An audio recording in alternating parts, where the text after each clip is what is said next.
Shirika la Compassion International Tanzania limewafikia zaidi ya watoto na vijana 123,000 nchini kote katika mwaka wa fedha 2025-26, huku likipanua programu zake zinazolenga kusaidia familia zilizo katika mazingira magumu. Katika kipindi hicho, shirika hilo pia limetoa zaidi ya shilingi bilioni 119.7 kwa ajili ya kutekeleza afua mbalimbali zinazowanufaisha watoto, vijana pamoja na familia zao. Akizungumza katika jukwaa la maaskofu la mwaka 2026 kwa kanda ya Kilimanjaro na Ngorongoro, mkurugenzi wa shirika hilo nchini Mary Lema amesema takriban wazazi na walezi 200,000 wamewezeshwa kiuchumi kupitia programu za kuimarisha kaya na miradi ya kujiongeza kipato. Amesema programu hizo zimebuniwa kuboresha uimara wa familia na kuhakikisha watoto wanapata msaada endelevu. Kongamano hilo la siku 2 ambalo limekuwa na kauli mbiu semayo kuimarisha mifumo kwa matokeo chanya katika malezi ya vijana na watoto Tanzania, ilikutanisha wajumbe kutoka mikoa ya Arusha, Kilimanjaro, Manyara na Tanga. Katika sekta ya elimu, watoto 9,430 walihitimu elimu ya msingi, huku 5,582 wakihitimu sekondari na 2,450 walihitimu vyuo vya kati na 2,237 walihitimu vyuo vikuu. Kwa sasa watoto 19,151 wapo katika elimu ya awali, 58,338 katika shule za msingi, 26,148 katika sekondari, 3,683 katika vyuo vya ufundi na 740 katika elimu ya juu. Zaidi ya hapo, vijana 7,976 walipata vyeti vya mafunzo ya ufundi, huku vijana 4,554 walipata ajira katika fani walizosomea. Katika eneo la uchumi wa familia na usalama wa chakula, vikundi 499 vya kuweka na kukopa vilianzishwa vikijumuisha wanachama 61,787 vikikusanya akiba ya zaidi ya bilioni 3.78. Walezi na vijana 93,784 walipata mafunzo ya ujasiriamali, fedha na kilimo bora. Lakini zaidi pia kaya 12,191 ziliimarisha uwezo wa kukabiliana na mabadiliko ya tabia nchi kupitia kilimo himivu na matumizi ya nishati mbadala.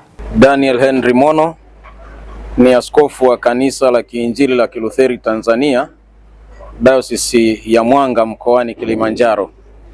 Tunamshukuru Mungu kwa ajili ya washa hii iliyoandaliwa na shirika letu pendwa la Compassion International, ambapo tumealikwa maaskofu na makatibu wakuu ambao tunaendesha huduma ya malezi ya watoto na vijana kupitia shirika hili.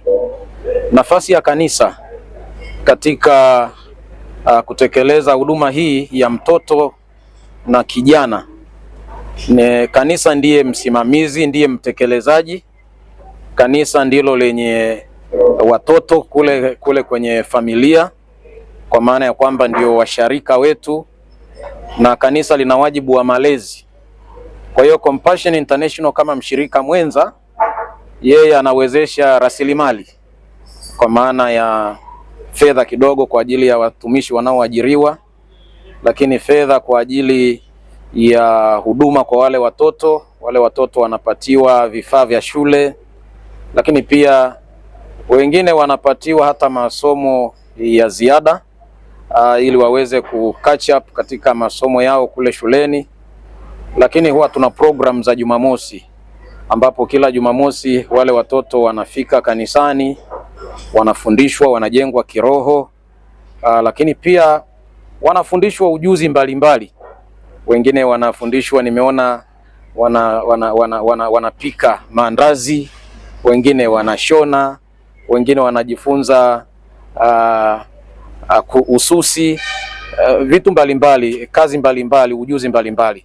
Na hii inaendana na mpango wa serikali, kwa sababu sasa naona katika mambo ya elimu inakazwa pia watu sio tu kujifunza vitu vya kukaa kichwani, lakini kujifunza vitu ambavyo wanaweza kuvifanyia kazi kwa mikono yao na baadaye wakatengeneza ajira.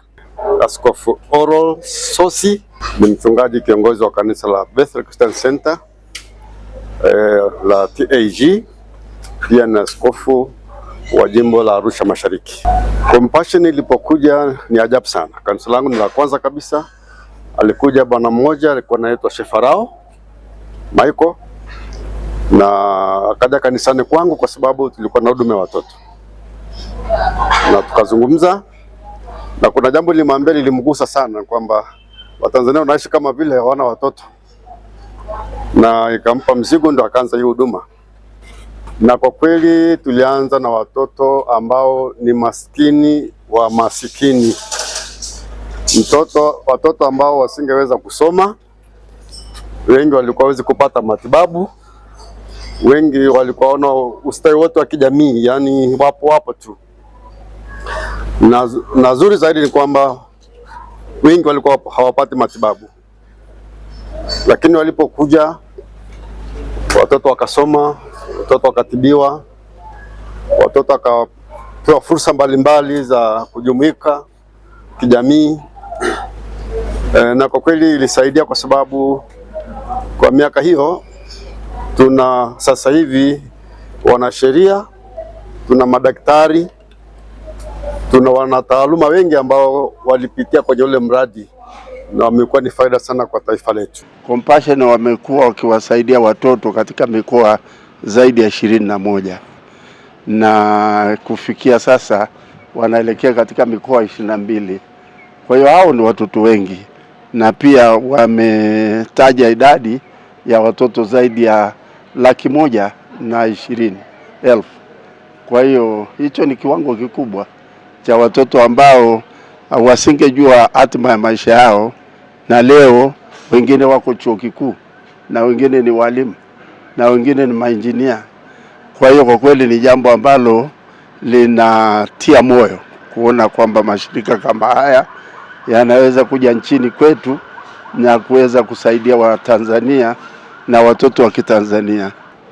Kwa swala la hali ilivyo sasa hivi ya utovu wa nidhamu, na pia watoto kupata hali ambayo kwa kweli haifurahishi, kupata shida katika maisha, hilo ni jambo ambalo tunazungumza kama kanisa, tunazungumza kama mashirika kama haya ya Compassion, jinsi ambavyo tunaweza kumlinda mtoto na pia asiwe katika mazingira ya kuzurura, awe katika